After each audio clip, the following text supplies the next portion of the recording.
My husband cheated with his PT, and I'm planning for sweet revenge by befriending his PT and returning all the favors they gave me. I'm Victoria 31, with what I thought was a dream job, a cozy home, and a marriage that felt right out of a rom-com. But then, out of the blue, Aaron, my usually laid-back husband who'd rather spend his evenings with a cold beer in front of the TV, started changing his stripes. One day he's your typical beer-loving couch potato, and the next, he's swapped the remote for dumbbells and is hitting the gym with a reel that's honestly baffling. It wasn't just a casual, maybe I'll lose a couple of pounds kind of gym routine. No, Aaron was on it like he was training for the Olympics or something. Gym sessions 7 days a week, sometimes even twice a day. I first noticed something was off when he started leaving for the gym at odd hours. Got to beat the rush, he'd say with a sort of manic gleam in his eye that I hadn't seen before. The guy who used to scoff at my yoga sessions was suddenly talking about protein shakes, muscle gains, and rest days like he'd been doing it all his life. His wardrobe changed too. Out went the old college tees and sweatpants, and in came the sleek high-tech gym wear. He even started wearing a new cologne that smells more like something a suave, young gym trainer would wear, not the man I married. I tried talking to him about his sudden obsession, trying to find out if something was triggering it. Was it a late quarter-life crisis? Was he feeling okay? Each time, he brushed off my concerns with a quick peck on the cheek and a vague, "Just trying to stay healthy, babe." But his eyes, they darted away too quickly, hiding something I couldn't quite put my finger on. It wasn't just the physical changes though. He became more secretive, his phone suddenly always face down. I noticed our bank statements had charges from a high-end sports store, money spent on fancy gym equipment and supplements. The man I knew, who would rather die than miss a Friday night pizza, was now all about carb cycling and meal prep Sundays. And then there were the late returns home. The gym was supposedly a 10-minute drive away, yet Aaron would be gone for hours. Traffic was a nightmare, he'd say, or met an old buddy for a protein shake. Excuses that seemed plausible at first but started to wear thin with every passing week. The warmth in his voice cooled, and the distance grew, filling the space between us with a tension I couldn't ignore. That's when the dots started connecting in my mind, drawing a picture I didn't want to see but couldn't look away from. My husband, the man who promised to grow old and gray with me, was slipping away, morphing into a stranger with each pumped-up sweat-slicked gym session. That day, my gut just wouldn't settle. The whispers of doubt and the tickle of suspicion had grown too loud to ignore. So, I did what anyone would do when plagued by the creeping dread that something in their marriage was amiss. I decided to follow Aaron. I told myself it was to put my mind at ease, to prove my suspicions wrong. But honestly, deep down, part of me feared I was right. I parked a couple of rows back from his usual spot at the gym, my heart hammering as I watched him pull in. I remember thinking how absurd this all was, spying on my own husband. It felt like something out of a cheesy detective show, not something I should be doing on a bright Wednesday morning. But there I was, hunched down in my seat, baseball cap pulled low over my eyes, hoping against hope I was just being paranoid. But then she appeared, Monica, his personal trainer.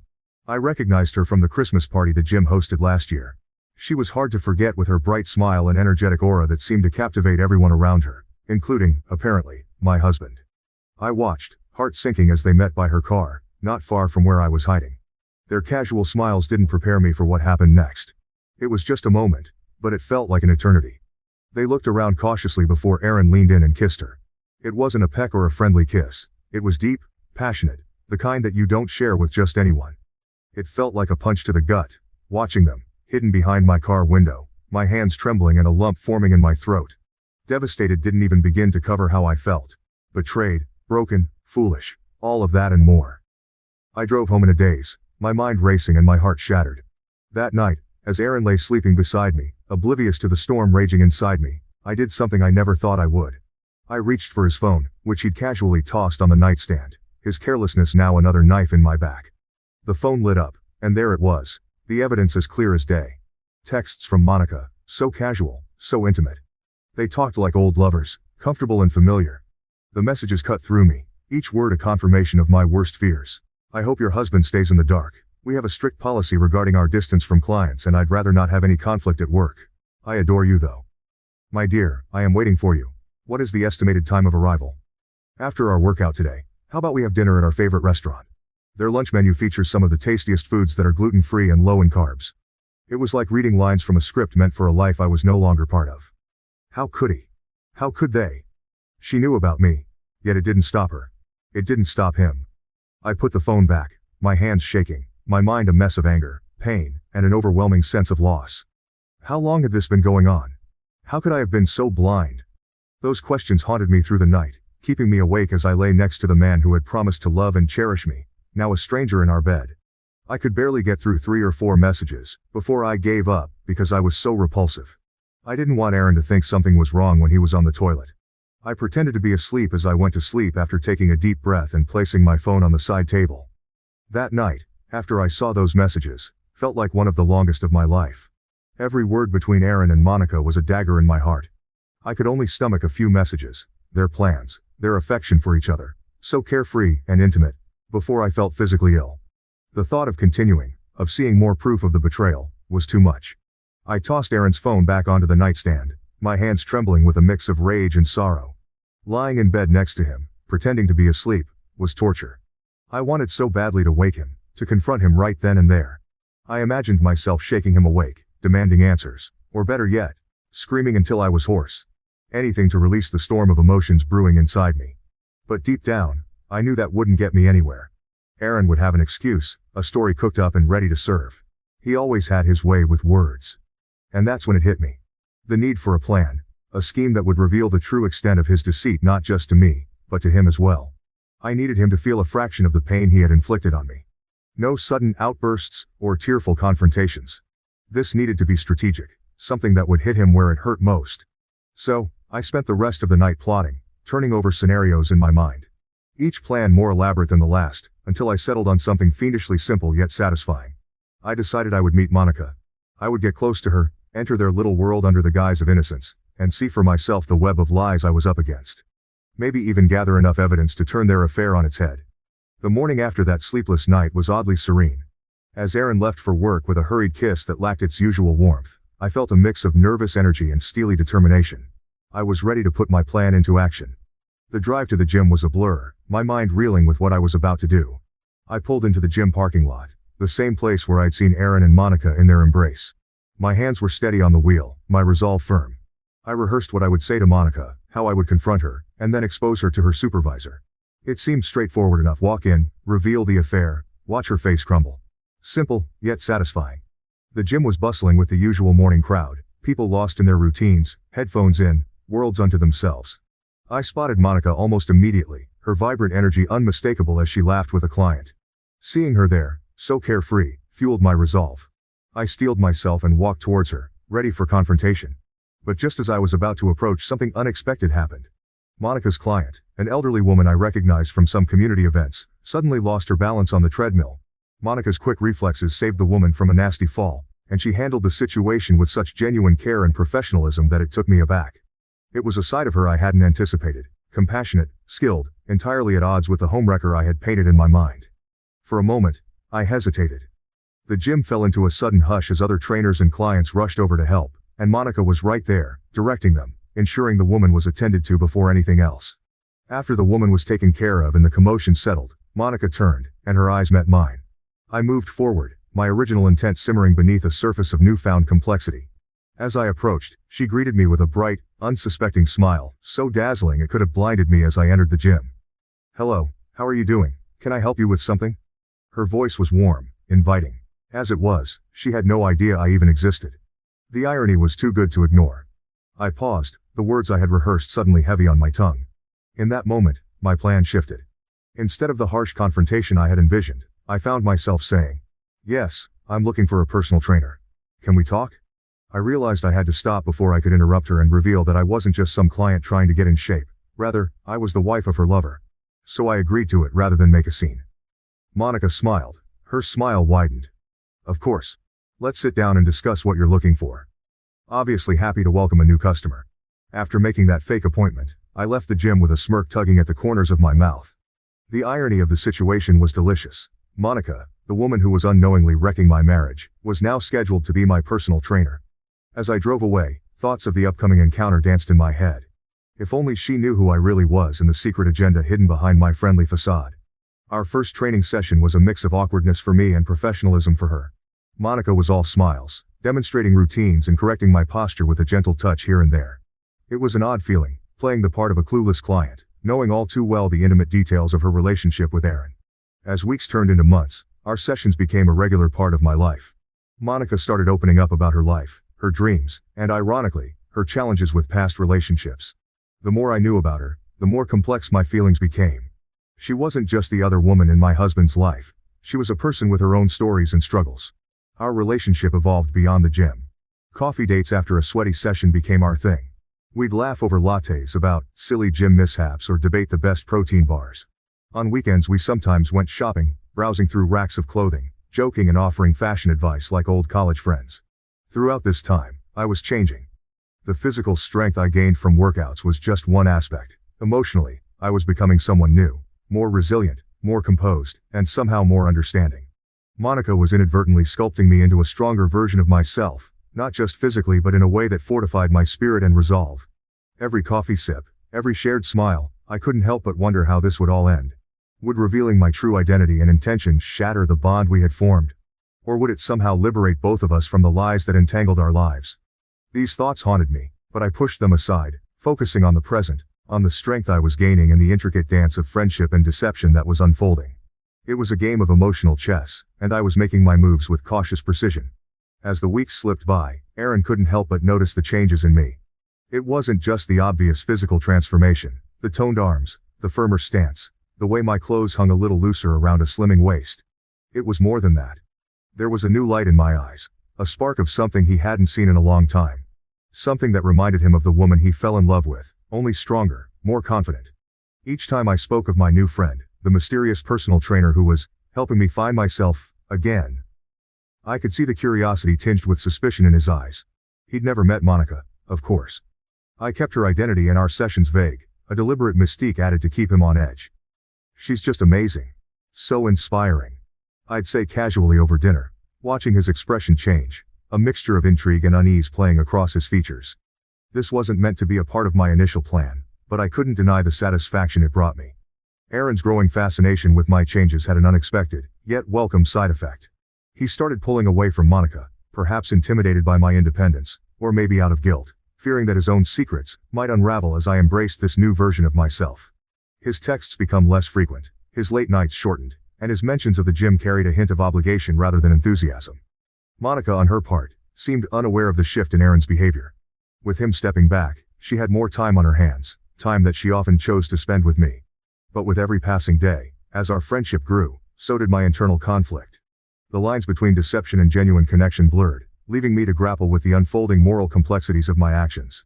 Was the satisfaction of seeing Erin's guilt and confusion worth the potential cost of betraying someone who was, despite everything, becoming a real friend? That evening was tinged with an unusual tension as Erin lingered by the doorway, watching me with a mixture of hope and desperation. The usual hum of our home felt quieter, more charged. Maybe it was the way the sunset threw shadows across the living room, or maybe it was the unspoken words hanging between us, but everything felt different. "Hey Vic, how about dinner? At our favorite restaurant, of course. I'll be home at 6 so we can spend some quality time together and eat some delicious food." Huh? His voice had that old familiar warmth, but the edges were frayed with anxiety. As he spoke, he reached out, his fingers gently massaging my hair in a way he knew I once loved. It felt like a plea, a subtle beg for the evening to erase the growing distance he surely felt but couldn't understand. I paused, feeling the weight of his gaze, heavy with unasked questions. My response was ready, a part of the script I had been silently writing in my mind over the past months. "I have to meet my boyfriend, but I would really like to. Since I can't break my word, this is essential." "Maybe another time," I said, the words light and airy, as if I was talking about something as mundane as a coffee date, not dropping the bombshell that I had someone new in my life. The smile I offered was measured, just wide enough to seem genuine but hiding the turbulence underneath. I picked up my purse, feeling his stare intensify, burning into me with a mix of confusion and the dawning realization of what I had just said. Turning towards the door, I could feel the shift in the air, the slight catch of his breath, the soft shuffle of his feet. A man unmoored. Erin's confusion was palpable, his voice faltering as he repeated, "Boyfriend?" The word hung awkwardly between us, heavy and out of place. His eyes searched mine for a joke, a hint that this was just a tease, a playful jab like those we used to share. But all he found was my back as I walked towards the door, the click of my heels punctuating this new distance between us. As I stepped out, I couldn't help but suppress a chuckle, not out of amusement, but from the sheer surrealness of the moment. Here I was, spinning tales and weaving webs, playing a role that months ago I would have never imagined. The evening air was cool, a gentle breeze playing through the trees, a stark contrast to the heated confusion I left behind. I walked to my car, parked under the flickering streetlight at the end of our driveway. Inside, the quiet was profound, A silent witness to the pivotal shift taking place. Sitting there for a moment, I let the weight of my decision sink in. This was more than a dinner invitation. It was the next pivotal move in a game of calculated risks and hidden motives. Pulling out my phone, I found Monica's number and hesitated for just a second. This dinner could cement our friendship or set the stage for the unraveling of everything. The screen lit up as I dialed, casting a glow in the dim light of the car. Monica picked up after a couple of rings, her voice bright and unsuspecting. "Hey Monica, I was thinking, why don't we celebrate our friendship? How about dinner at fancy restaurant's name? It's been such a great journey getting to know you and I think we deserve a little celebration. Just us girls," I said, injecting a cheerful tone into my voice, masking the undercurrent of my true intentions. "Oh, that sounds wonderful, Victoria. I'd love to. When were you thinking?" Monica's enthusiasm was genuine, and for a brief moment, I felt a pang of guilt for the deception. "Tomorrow evening works for me. Does 7 p.m. sound good?" I proposed, already planning the sequence of events in my mind. "Perfect, it's a date then. I'll see you there," she replied, her voice bubbling with excitement. "Great, it's a date," I echoed, my words laced with double meanings. After hanging up, I sat in the quiet of my car a little longer, going over the details of what was to come. The restaurant I had chosen was classy and intimate, an ideal setting for what I had planned. It was popular enough to be a treat but not so crowded as to draw attention to our conversation. I started the car and drove off, the engine's purr a steady backdrop to my racing thoughts. Tomorrow's dinner would be a turning point, one way or another. Either it would push my plans forward, or it would expose cracks in my resolve. But either way, I was ready. This wasn't just about revenge anymore. It was about reclaiming my life. About stepping out of the shadows of deceit and into a light of my own making. The evening of the dinner was draped in an almost cinematic allure, with the city lights twinkling like distant stars and the restaurant bathed in the soft warm glow of chandeliers. The tables were set with crisp linens and sparkling glassware, creating a refined but inviting ambiance. I arrived a few minutes early, taking a moment to absorb the setting, each detail sharpening my resolve for what was about to unfold. Monica arrived looking radiant, her smile wide as she approached the table. Her enthusiasm was infectious, and for a moment, it was easy to forget the complex web of deceit that had drawn us here. We exchanged pleasantries and sat down, the clink of our glasses punctuating the start of what was supposed to be a celebratory dinner. She was about to propose a toast to our friendship, her glass raised in anticipation, when the unexpected happened. The restaurant door opened, and in walked Aaron. His entrance was like a scene straight out of a movie, unexpected, dramatic, and perfectly timed. "Monica, what are you doing here?" The look on his face as he spotted us together was a mix of confusion and shock, his steps faltering as he tried to process the scene before him. "Do you know each other?" Aaron's expression of utter horror was striking. The room seemed to stand still, the background noise fading into a muted hush as all eyes turned toward our table. I saw regret wash over him. Monica's glass hovered in mid-air, her smile fading into a look of confusion. She turned to me, her eyes searching for an explanation, then back to Aaron, trying to gauge his reaction. The air was thick with tension, each second stretching into eternity as the pieces began to fall into place in her mind.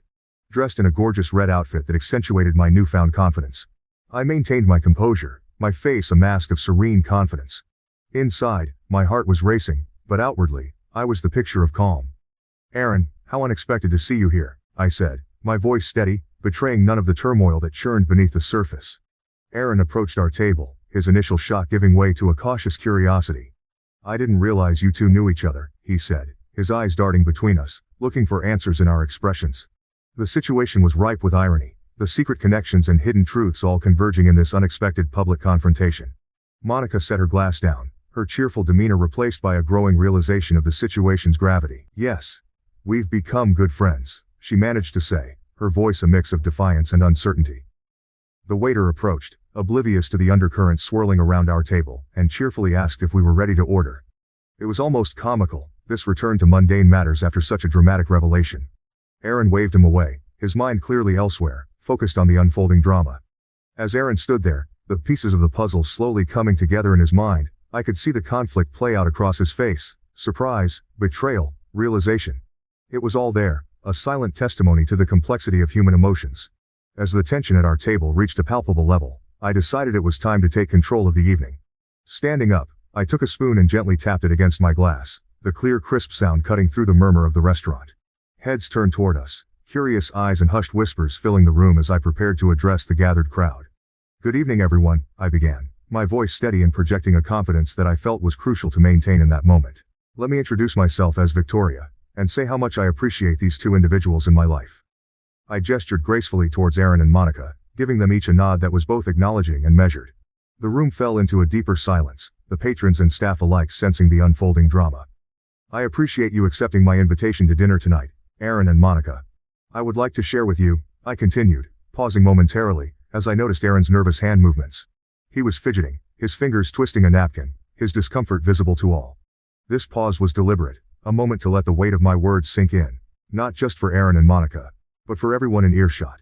The clinking of the glass had not only served to silence the room but also to fortify my resolve.